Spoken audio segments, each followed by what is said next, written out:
اس تمام وقت میں حسن الدین چلیبی نام کے ایک صوفی تھے جو اب رومی کے بہت خاص بن چکے تھے۔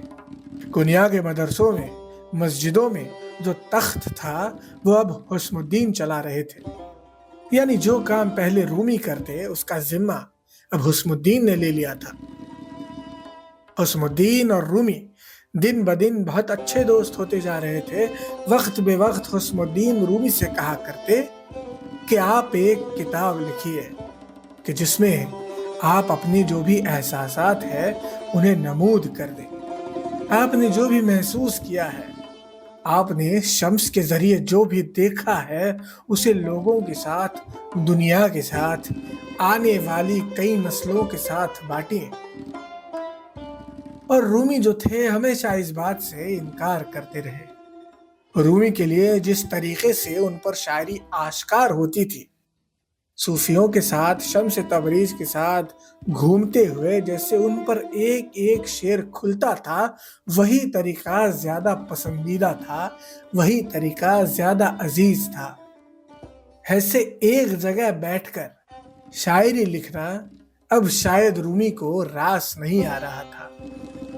دن رات رقص و سما میں گھومنے میں جس طرح کی بے قراری ملتی ہے، اس بے قراری کے سوا شاید رومی کچھ بھی لکھنے کو تیار نہیں تھے۔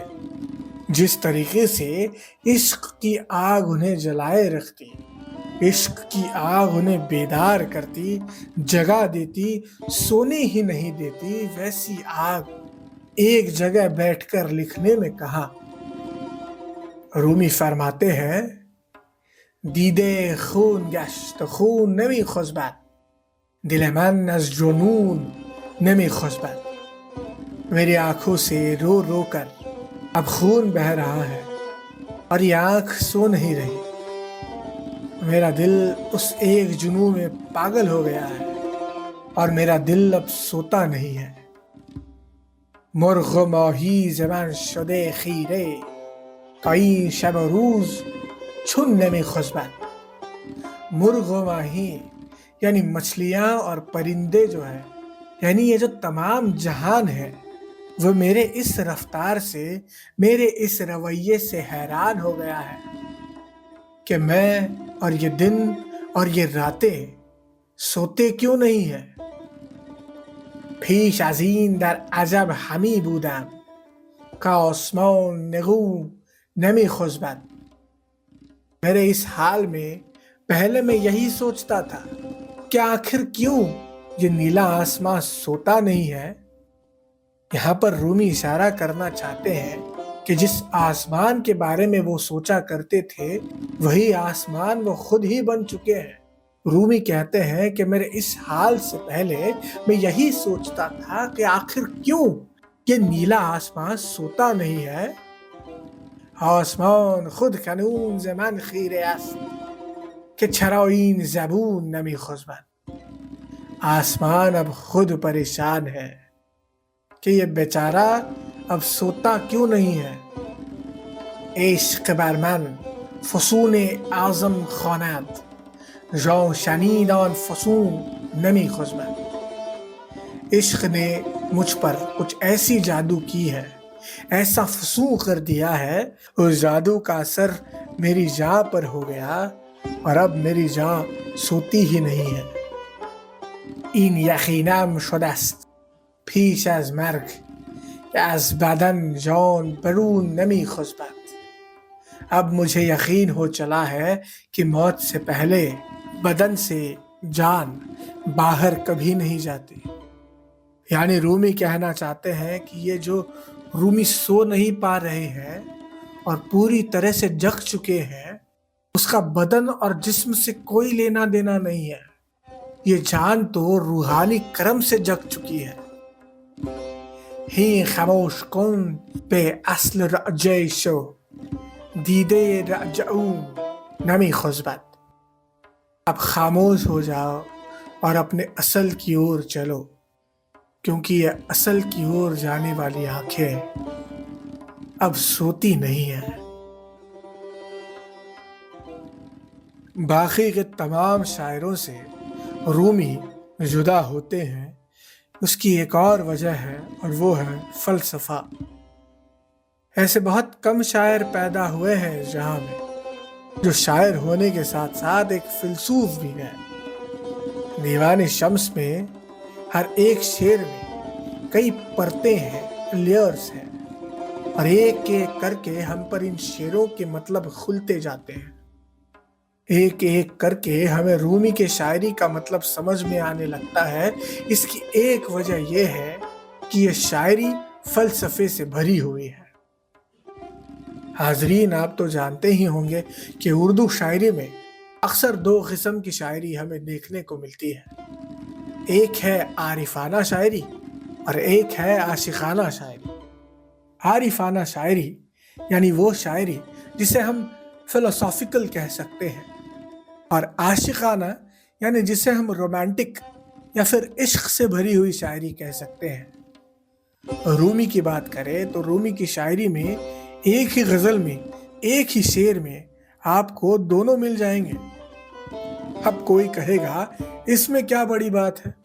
ہم آج بھی ایسے شاعر کی شاعری پڑھتے ہیں جو عارفانہ اور عاشقانہ دونوں لکھتے ہیں، لیکن سامعین، ہمیں یہ بات یاد رکھنی چاہیے کہ رومی کا دور آج کا دور نہیں ہے۔ رومی کے دور میں شاعری دو طرح سے ہی بانٹی جاتی تھی، اور ایسے میں رومی جو ہے دونوں طرح کی شاعری کو ایک طریقے سے لکھنے والے شروعات کے بہت کم شاعروں میں سے ایک بن چکے تھے۔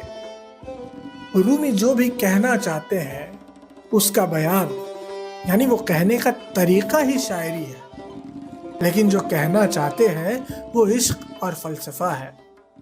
جیسے ہم بار بار کہتے آئے ہیں کہ رومی نے شاعری کے لیے شاعری نہیں لکھی ہے، اور رومی کے شاعری میں موجود فلسفے اور فلسوف کے بارے میں ہم آگے جا کر باتیں کریں گے، لیکن رومی کی زندگی میں جیسے فلسفہ بڑا اہم ہے، ویسے ہی موسیقی اور رقص و سماع بھی ہے، اور یہی ہمیں رومی کی زندگی کے بارے میں بتاتے ہیں اور رومی کی شاعری کے بارے میں بھی۔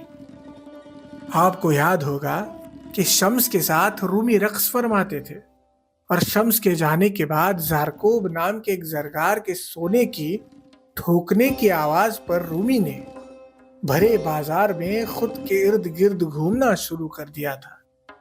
تو رومی اور موسیقی اور رقص اور سماع، یہ جو رشتہ ہے وہ بہت گہرا ہے، جس کا ثبوت ہمیں جگہ جگہ پر دیکھنے کو ملتا ہے۔